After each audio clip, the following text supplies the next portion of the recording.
Isang mapagpalang araw po sa ating lahat, mga kalingap, mga kabisnes po naming minamahal. Baka sa bago pa lang po sa aking YouTube channel, pa-subscribe, pakipindot niyo na rin po ang bell button notification para ma-notify po kayo sa bawat video po na i-upload po natin. For today's vlog po, bibigyan lang po natin ng isang maikling reaction video patungkol po dito kay Butchok.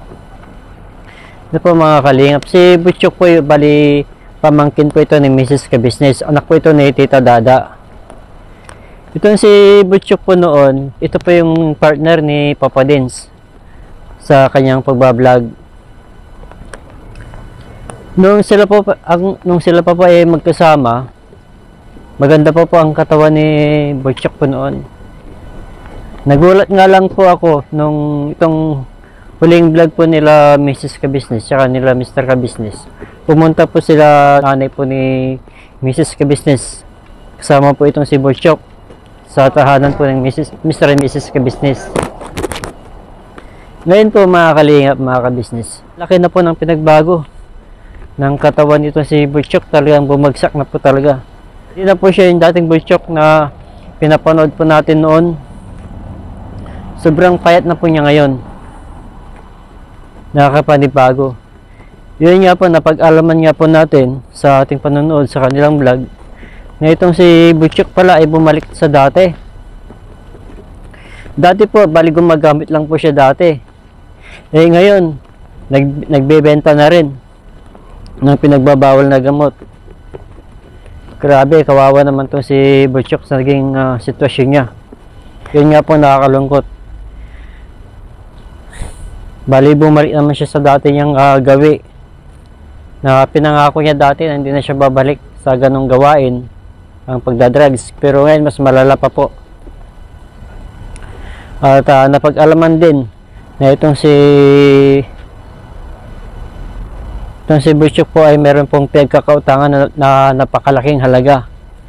80,000 daw po yung kanyang utang, at saka yung papel po ng kanyang kotse ay nakasanla din.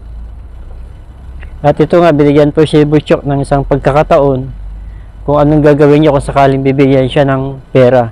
Ito po mga kalingap, panoorin po natin. Eh, hindi ka dapat ganyan. Hindi ka naging drug addict. No. Hindi ka naging pusher. Ibibigyan kita ng pagkakataon. Ano? No, anong gagawin mo? Hinahamon kita. Kung gusto mo yan ang pagbabago mo, bibigyan kita ng pera. Bibigyan ka ni kuya. No, Anong gusto gagawin mo? Sumapahan ka namin. Kasi?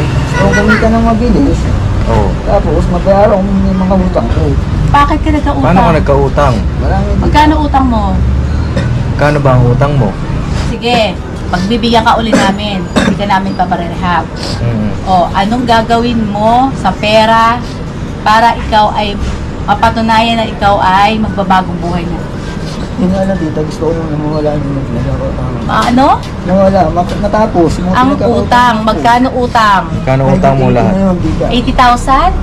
Tapos yung papel ng sasakyan ko, nakasan lagi. Bakit nakasanla yung papel? Tapos yung sasakyan ko sira. O, kita mo, ganito. Bakit mo sinala yung papel ng kotse mo? Dahil si Gravis. O, kita. Eh, kung Pa rin niyang kumita ng madali. Ibig sabihin mo, ang ibig kong sabihin nun sa pangunawa ko, parang magbebenta ulit siya ng drugs kung sakaling bigyan man siya ng pera ni Mrs. Kabisnes, kasi hinamon siya eh. Sabi ni Mrs. Kabisnes, kung sakaling bigyan kita ng pera, anong gagawin mo sa pera? Yun nga po ang kanyang sinabi. At gusto niya rin babayaran yung kanyang pinagkakutangan sa madaling paraan o sa madaling panahon, dahil po bali ang sa pangunawa ko, para magbibenta ulit siya ng droga kung sakaling magkaroon man siya ng pera. Ang nakakatakot nga lang po doon, eh paano kung mahuli? Kung mahuli, okay lang po, makulong. Eh kung mapatay po siya, wala na, finish na. Yun ang kinakatakot nila Mr. and Mrs. Kabisnes at kanya mama at ang buong pamilya nila, na sana wag mangyari kay Butchok. Chok, payo ko sa iyo, Chok, makinig ka sa kanila. Tama sila Mr. and Mrs. Kabisnes, sila mama mo, sila nanay mo. Makinig ka sa kanila kasi hindi ka naman nila kayang tiisin eh. itutuwid at itutuwid nila ang iyong kamalian. Kasi mahal ka nila. Mahal na mahal ka nila. Pati si Bugi-Bugi. Ramdam ko yung pagmamahal niya sa'yo. Sana Chok, makita mo yung ganong malasakit nila sa'yo. Yung ganong pagmamahal nila sa'yo. Sana, Chok, palawakin mo yung pang-unawa. Buksan mo ang puso mo. Magpakumbaba ka sa kanila. Kasi ayaw ko talaga nila mapahamak eh. Walang magulang na gustong mapahamak o mapariwara ang kanyang anak. Chok, swerte mo Chok kasi andyan pa, buhay pa ang mama mo. Paramdam mo sa mama mo kung gaano mo sila kamahal. Kasi walang ina na kayang tiisin ng kanyang anak, Chok.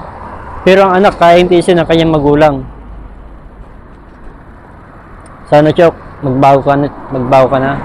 Para rin ito sa'yo. Hindi para sa kanila. Huwag mo na antayin na may mas mangyari sa'yo. Kung kailan ka magsisisi pag huli na, wala na. Malabo na yun, Chok. Hanggat maaga, magbago ka na. Hanggat may panahon ka pa. Bata ka pa eh, 24 ka pa lang. Marami ka pang pwedeng gawin at magagawa. Ituwid mo ang mga kamalian mo. Sumunod ka sa mga gabay nila. Sana sa susunod, bumalik yung dating butchok na napapanood namin. Na isang masayahin. Isang makwela. Ay. Matagal ka rin nawala sa ka-business family. 8 buwan din ata kung hindi ako nagkakamali. Bumalik ka na Chok sa kanila. Para kahit pa paano maka-recover ka na ulit. Kasi ang laki na talaga ng binagsak ng katawan mo. Grabe. Naawa ko sa'yo, Chok. Huwag mong antayin, Chok, na maging huli ang lahat. Magbago ka. Hanggang dito na lang po ang aking reaction video patungkol po dito kay Butchok. Supportahan po natin sila ka-business official, Papa Dins TV, ka-business family. At saka sa mga kasama ko pong ka-business reactors yan. Supportahan po natin. So hanggang dito lang po ang aking video upload and ingat tayo lagi and God bless po. Bye-bye po.